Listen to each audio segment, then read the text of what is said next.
I just threw myself down on that dirty floor, and man, what an experience! I just poured my heart out in front of God. I cried, I laughed, I cried again. I talked to him. I told him all about. It was not like he didn't know all about me, but I believe that he wants to hear it from us, and it has to come from the heart, and it has to be sincere.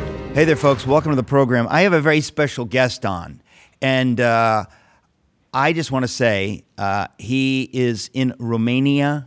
He has an unbelievable story. Most God stories are pretty unbelievable, except they're true. And, you know, I asked him, my first question when I'm talking to guests is, I want to know how to pronounce your name. And he did the typical thing. He told me, oh, Gheorge. I said, no. In Romanian, what do they call you? And he said, Gheorghe. And I said, that's your name. So I have the privilege right now of speaking to Gheorge Ignat from Romania. Gheorghe, I am very excited to hear your story. Welcome to the program. Thank you so much, Eric. The privilege is mine, and all I want to say, praise God for this privilege to be with you guys. Listen, your story is so amazing.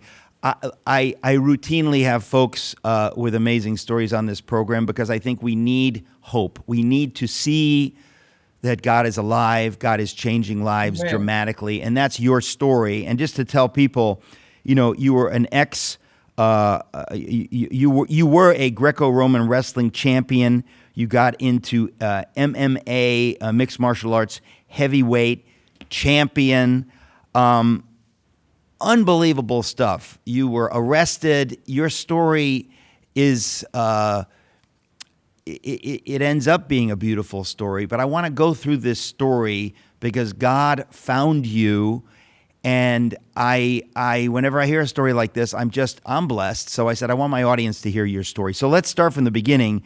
You, what part of Romania are you in? We live in northern side. It is an area called Suceava. We are just 40 kilometers away from the Ukrainian border. So it's a kind of northeast Romania. Okay, 40 kilometers from the Ukrainian border? Yep. Okay, we are going to eventually talk about your ministry to Ukrainian orphans. You have been doing unbelievable work, folks. When you hear that, you're going to see, oh, Christianity does make a difference in some people's lives. Amazing, amazing. But first, we want to get to the story. I had the privilege of speaking in Cluj-Napoca, and I've had at least one of my books, my Bonhoeffer book, translated into Romanian, and I was just so delighted when I visited Romania. So, but I'm excited to hear your story about growing up in Romania. So tell us, how did you get involved? You're obviously a big guy. How did you get involved in wrestling and mixed martial arts? Tell us that story. So I was born in 1983, Eric, in northern side of Romania here, obviously under the communist regime. I grew up on the countryside, and I was raised until the age of 7 by my grandmother. So we grew up quite poor in that communist environment.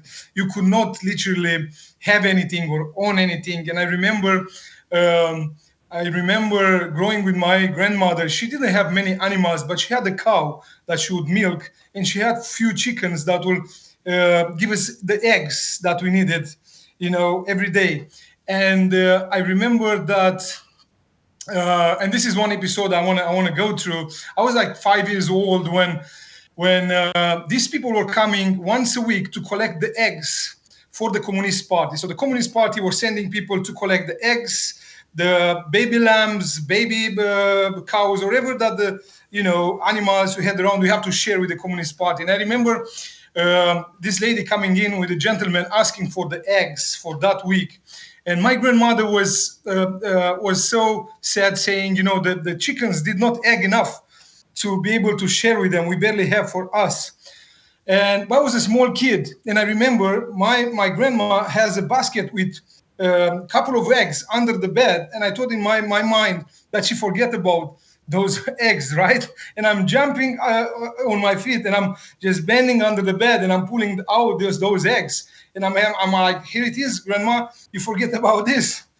So that lady understood that my grandmother just trying to put some eggs on the side for us, but they still took the eggs and just made my grandmother to pay attention to not these things to repeat. So we didn't have eggs for a couple of days. So this is just an example of how life was in Romania at that time. Well, but Following the, Gheorge, I wanted yeah. to just say to my audience, folks, my mother grew up in East Germany, and most of my relatives who didn't leave East Germany lived under this until the 90s. And I want to say, this is what socialism is. This is what communism is. This is the state crushing you, taking from you everything, and more It's than not everything, fun. the food from your children's mouths. It is evil.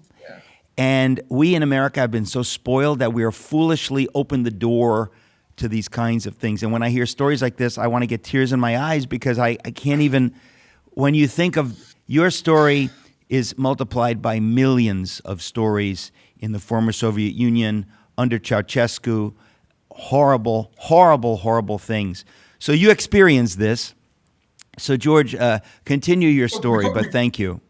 Because we're here, Eric, just 2 words about this. We are watching your country and your politics. I don't want to get politics or anything, but guys, whatever happens there, it comes here eventually. So we are very careful. We pray for what's going on over there. We have high hopes.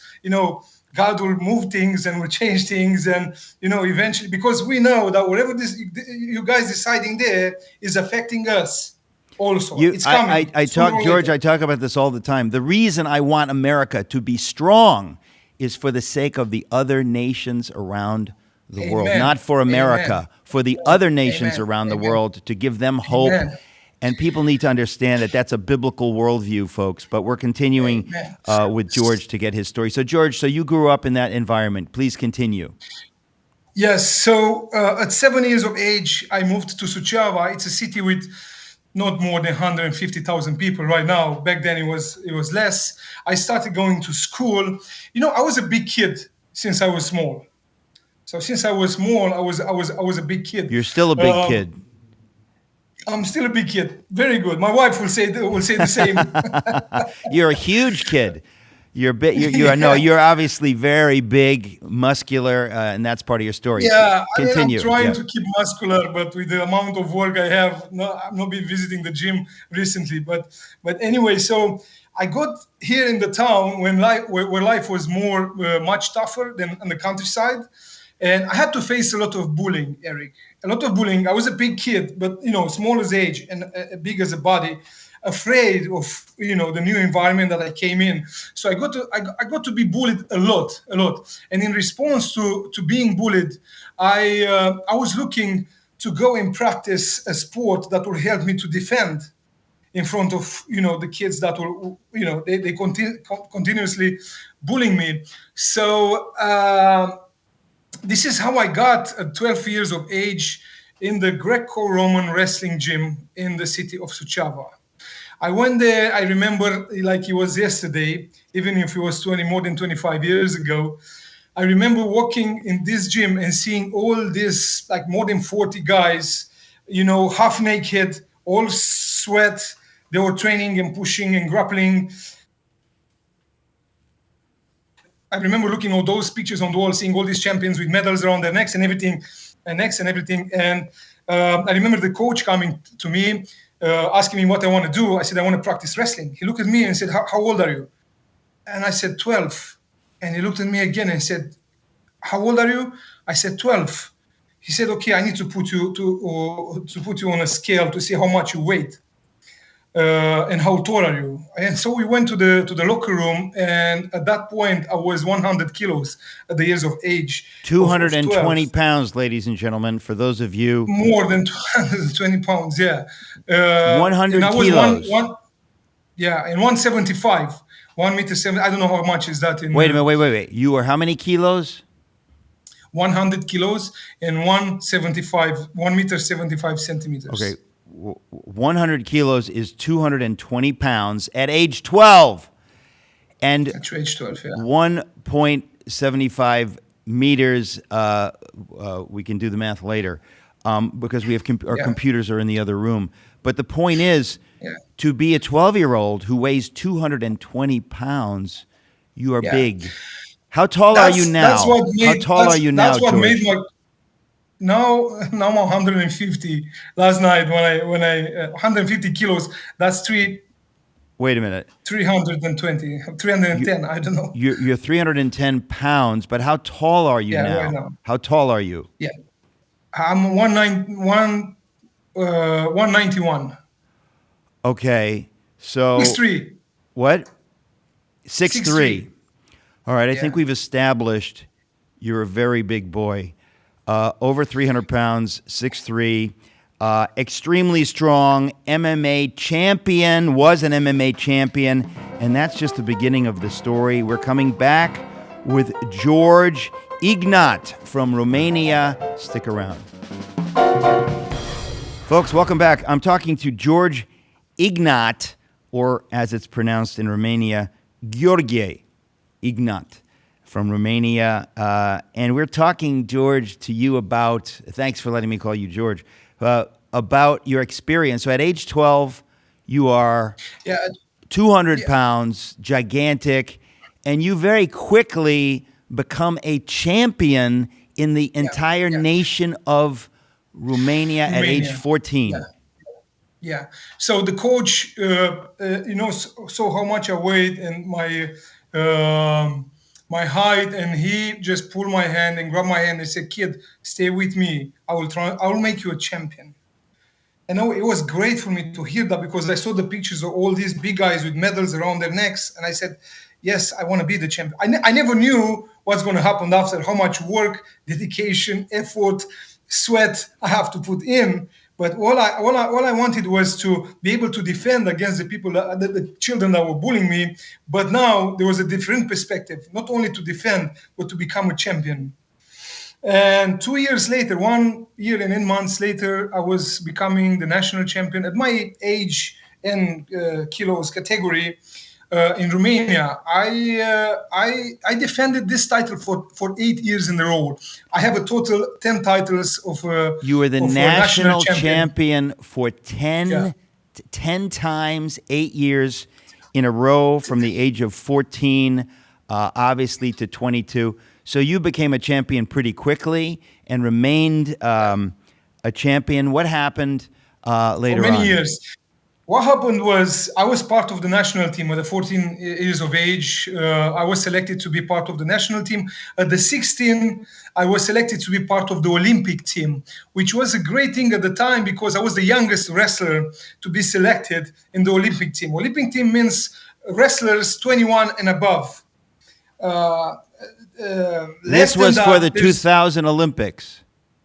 After the 2000 Olympics, exactly after the team come back from Sydney, they called me to join the team, and my coach and the coaches, the Olympic coaches, really having high hopes that Gheorge will qualify for the Athens to 2004. But in the meantime, something happened in my life, and things were switched a little bit, and I have to face different situations. When I was around 17 years of age, Eric, I was in Bucharest meeting a friend who put me in touch with some guys that they were presented to me as being businessmen, wealthy businessmen. Yeah.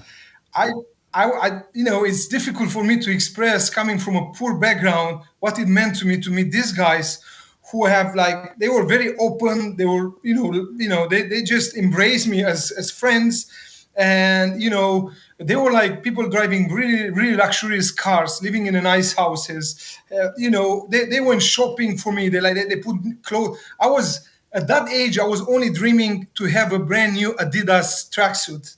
It was a dream. I was at the European Championship in Bratislava a year before that moment, and I remember I was staring at this tracksuit in a shop window for half an hour. It was, I don't know if I can say the name, but it was a big brand with a Real Madrid logo on the chest. I was a Real Madrid fan, and I was just dreaming and just imagining how good that tracksuit will fit my body, and how beautiful it will be one day to be able to buy one of those, because that tracksuit cost around 8 or 9 months of my paying. Wow. Yeah, Wow. Well, this is altogether the to be story of able to how pay. people get sucked in by crime and corruption. Those people who came around you, this story is as old as humanity. They took advantage of you, your innocence, and they pulled you into something that you didn't know what They you were getting into. they pull me into something, and I had a very good education at home. My parents are just very hard worker, honest people, and I had this good education. And when I was pulled into this, literally pulled into, by the luxurious life, by the money that were around, thinking that I have no future in sport by making a living. I was I was get I, you know I got into this. Very soon after, I realized that those people were not businessmen. They having businesses, up front, but they were like leaders of the organized crime of Bucharest of the years 2000, right? But at that time in Romania, Eric, there was two ways you could go as an athlete, especially a heavyweight wrestler. You either go and join the armed forces of police or the army. You either go and join those guys. There were two options you had in an athlete. Go in and join the army. You will only get you the small salary, and it was two options only for people like me coming from a poor background and everything. Anyway, meeting these guys, they switch my head around. So from there, I start to get into a life of crime and life of sport. There were two separate lives. I thought I can keep this and I can hold this together. My family never knew anything. If my mom would knew, she would, just beat me up as big as I was. So that was not possible. But you know what? I was not 19 when I used to drive a very nice BMW, black, big car, tinted windows, and all kind of these things that youths are so much after. So my message to the youths out there, especially to those who have a dream, because I had a dream. My dream was to go to the Olympics, eventually become an Olympic medalist. But I give up on my dream for this easy money that anyway This they come and go story, very, very fast. this story is as old as the hills, and people are tempted. And by the grace of God, He pulled you out of this. But there's much more to the story, folks. It's extraordinary. We'll be right back. Don't go away. Folks, welcome back. I'm talking to a legend in the MMA world, Greco-Roman wrestling world, but a real person who has been through some things that we all go through tough stuff in life, but this is a dramatic example. So, Gheorge, you are in prison. I mean, it's unbelievable, this journey, even at such a young age. And this man, this hero, has come to visit you to tell you about Jesus, and you're still giving him excuses 7 years later. Yes, still give him, reasons not to. It was I considered in my heart, eventually coming to Christ. Not But yet. that was Not not yet yet. in the Not right today. moment. That was Not the today. worst moment he could ever ask me to do so. Right. But he left two books with me, two testimonies of two guys, athletes, who met Christ in prison. And he left 20 minutes later because he didn't have more time. He prayed for me and he left. I went back to my room. I started reading one of these testimonies, incredible testimony of a guy who was a champion, get in prison, and there he found Christ. Thick book. I'm reading page after page. I'm not eating. I'm not going to bathroom. I'm not doing anything for hours. I'm just reading this book. I just wanted to see how this story will end. I get to the moment when this guy really understands that Christ died for him on the cross. And it's the first time after, quite a long time that a tear went down my cheek like this. And I'm just doing this and another one and another one. And I'm just trying to cover my face. There is very good. It's good for us to cry. Sometimes the doctor says that, but it's okay for you to cry in your bedroom or home where nobody sees you. You cannot cry in prison when you have 8 roommates prison is a place where you have to just show how tough you are, how strong you are. You cannot leave a place for weaknesses there. But I was crying and I couldn't stop it. I just stood up and I said, guys, and they were like, they want to I said, just listen to me. I'm not crying because I miss my kids. I'm not crying because I miss my wife. I'm not crying for this situation. I just have tears in my eyes and I don't know why. It was for the first time in my life I felt like talking to God and I needed it right now. And it was not the place in that cell to talk to him. So I called the officer. I knew the only place in that prison that I could talk to God and have intimacy was the shower room. A very dark, obscure room, very dirty, because we were like one floor underground. And but that was the only place that I could have intimacy in that. And I asked the officer to let me go to the shower. Normally, they will take us, all of us, once a week.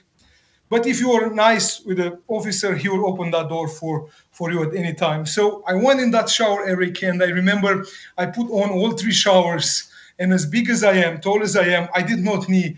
I just threw myself down on that dirty floor.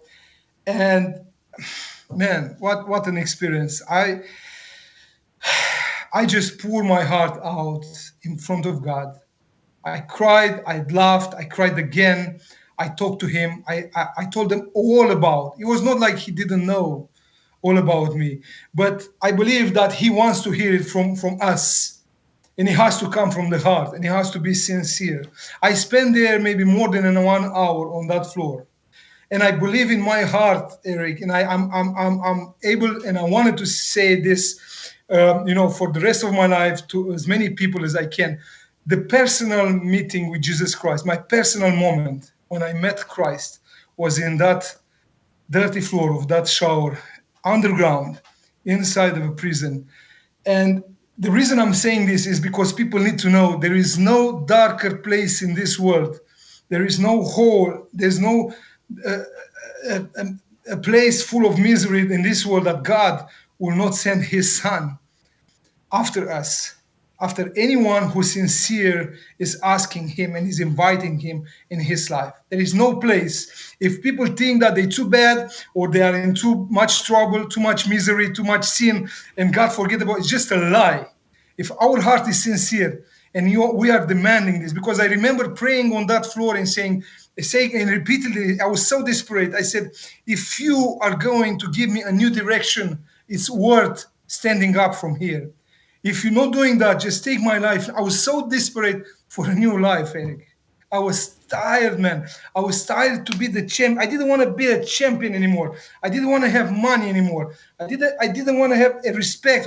I was tired of who I was. I was a mean person. I wanted to get rid of that Gheorge. I was tired of him.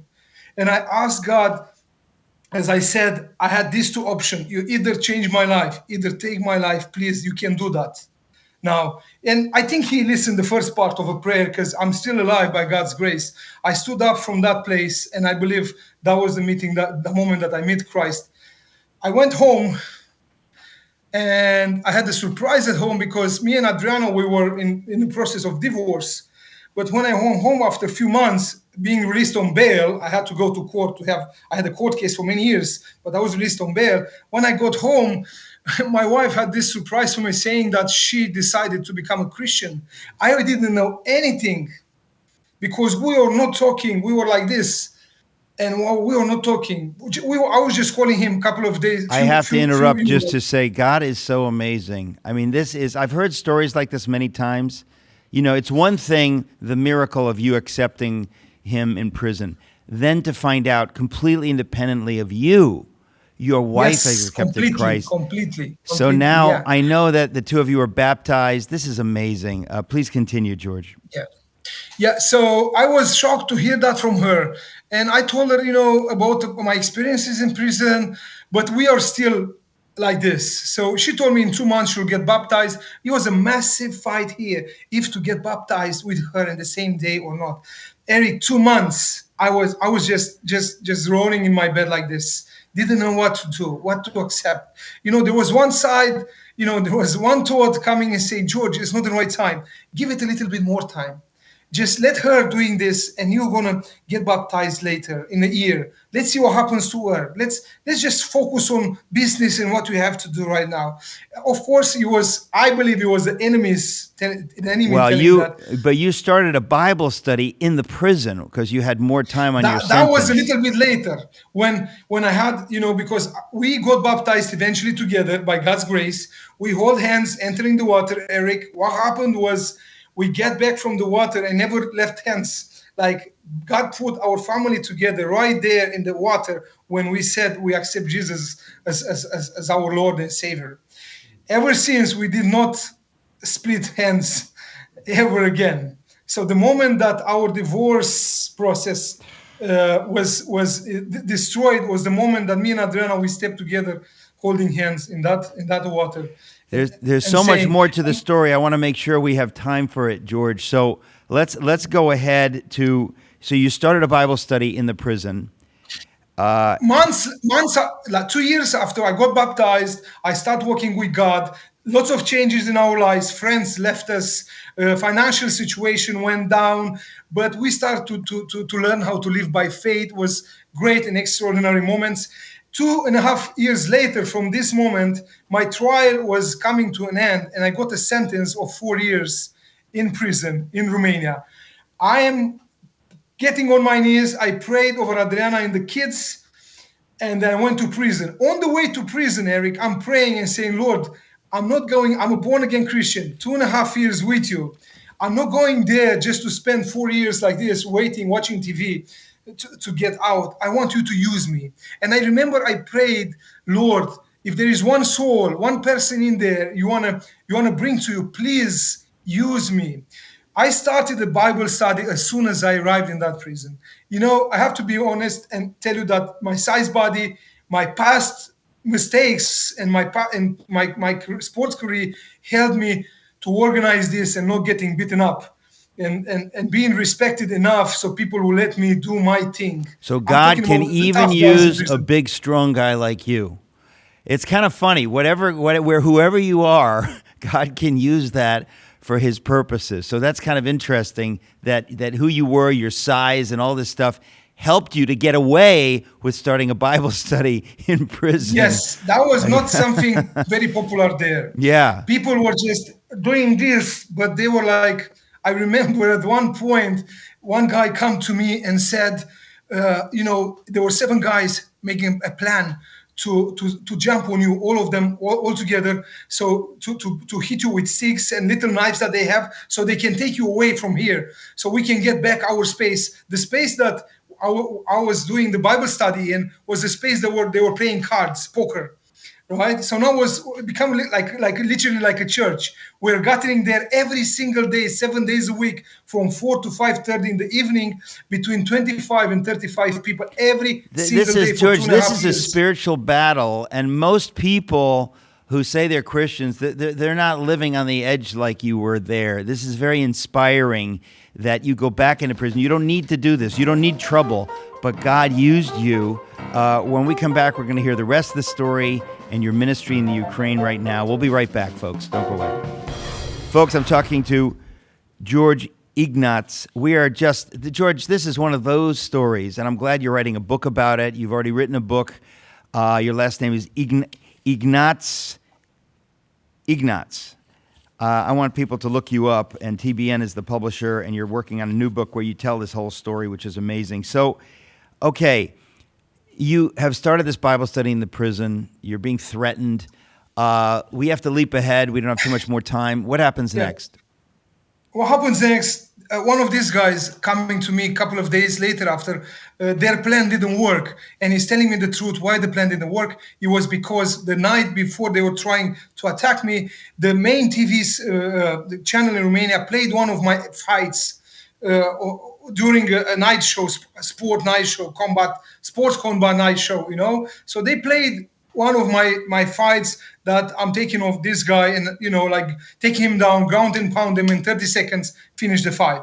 So those guys were planning on attacking me, watching the fight. They just changed their mind. They had different opinion in between, and this thing didn't happen.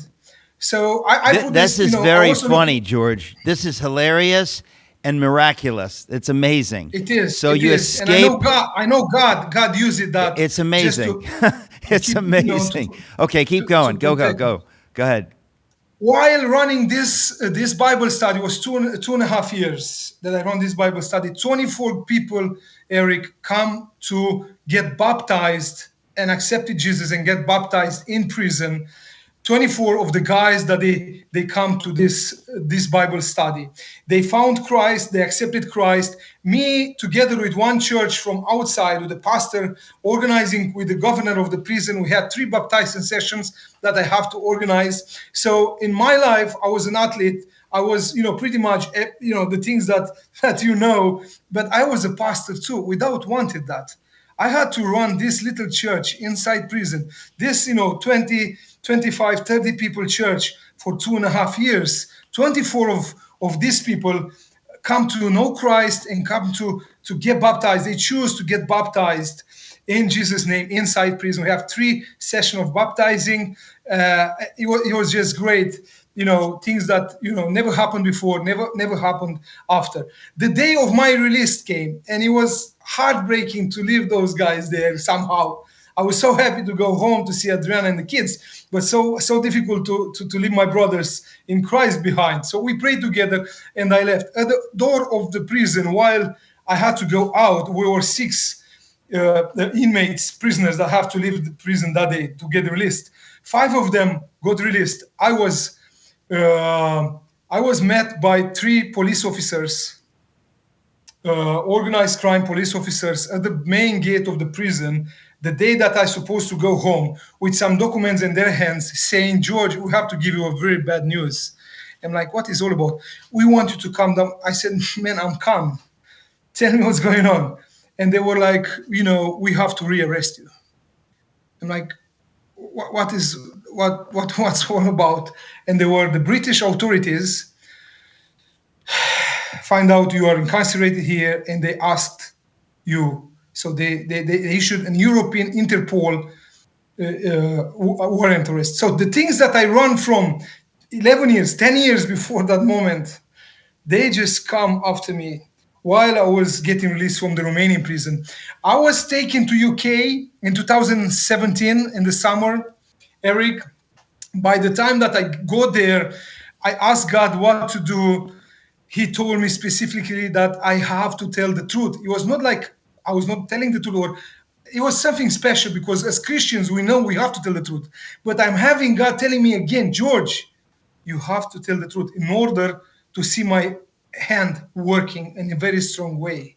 You have to tell the truth." So I was wondering, why is God telling me? He knows my heart. He knows I'm sincere. He knows I want to live by the truth. Why is He keep telling me the same thing?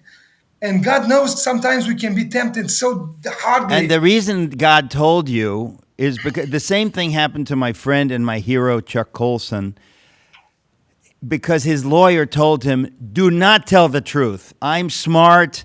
I know what you need to do in this situation. You want to see your family again, do what I tell you." And you said, "No, I'm going to do what God told me to do." And you did it. And that's why your story is so beautiful. Did it, and this is why I'm free today. This is why I was released only 10 months later. This is why, I had two people, with 2 other guys with me in UK doing those things. One of them got 10 and one of them got 8 years.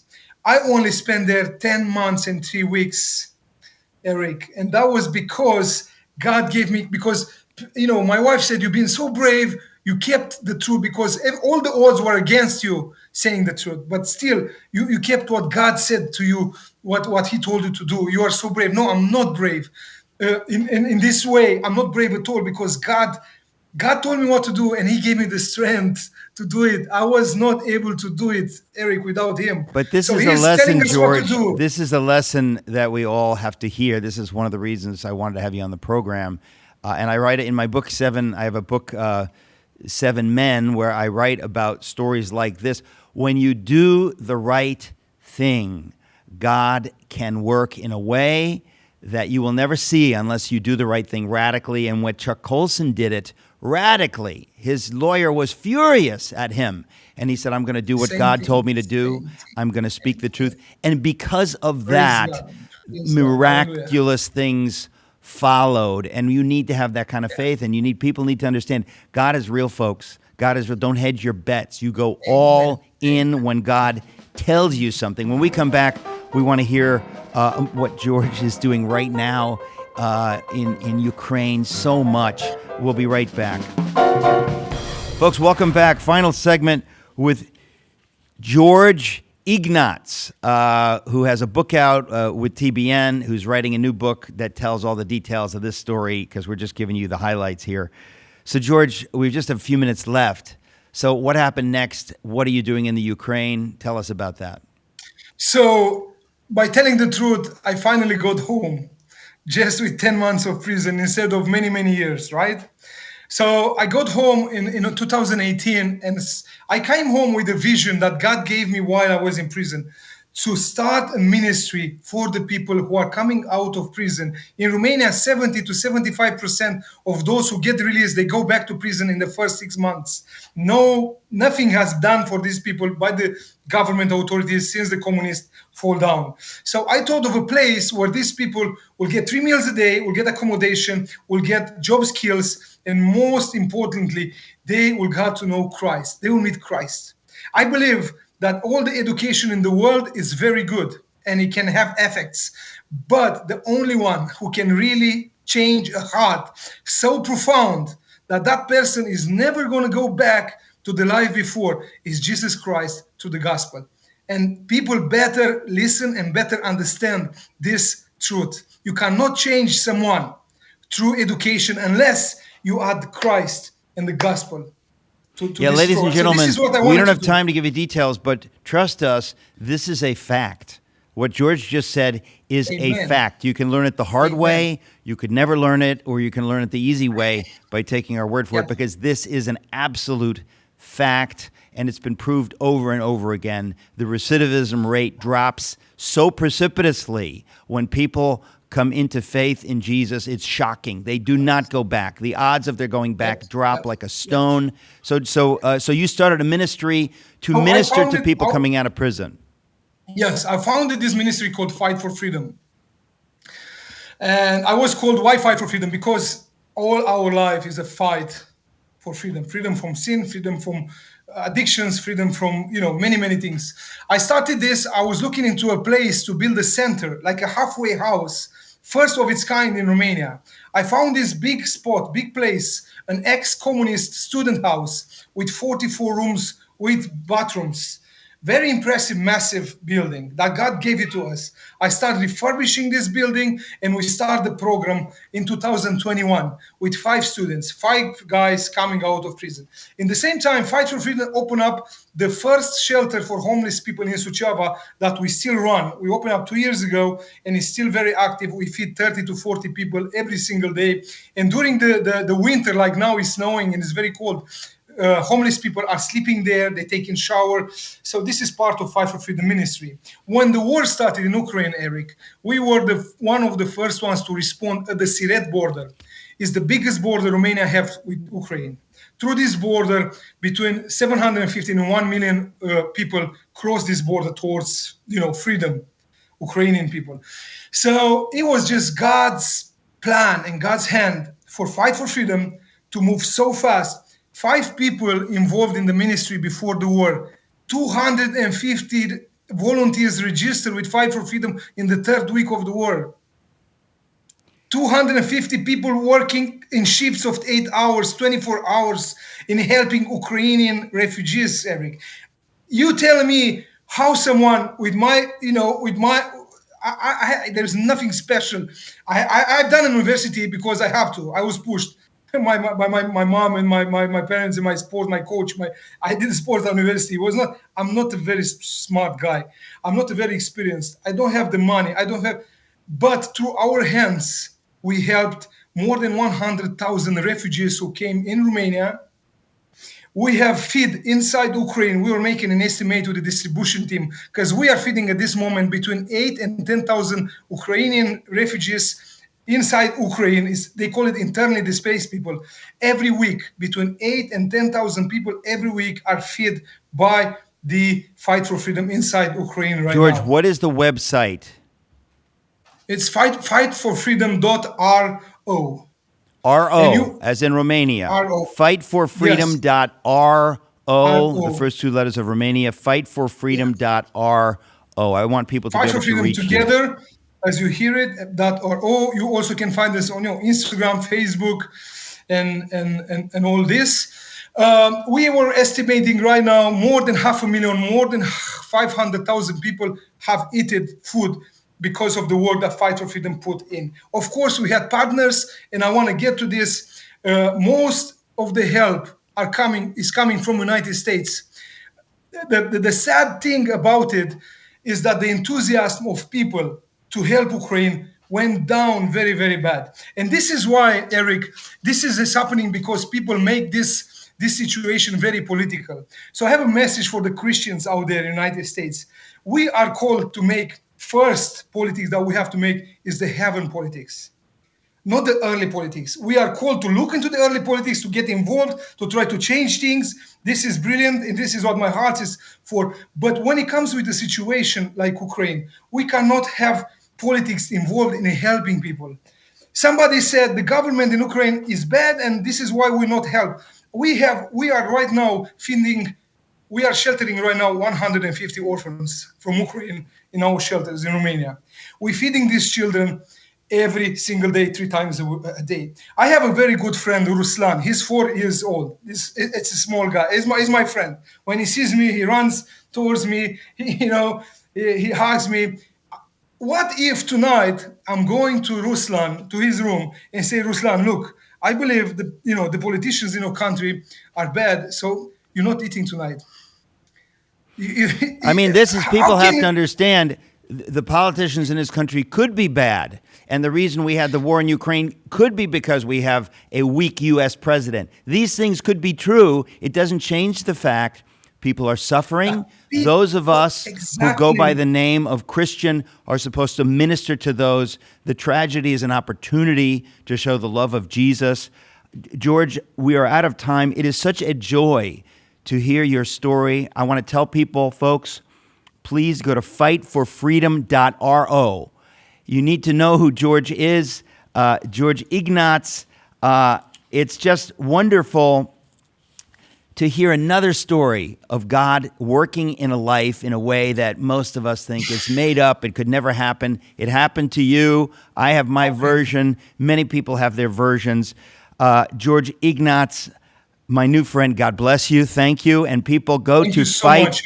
Thank you so much. fightforfreedom.ro. Fightforfreedom.ro, and give to the work that Gheorge is doing by the grace of God. Thank you.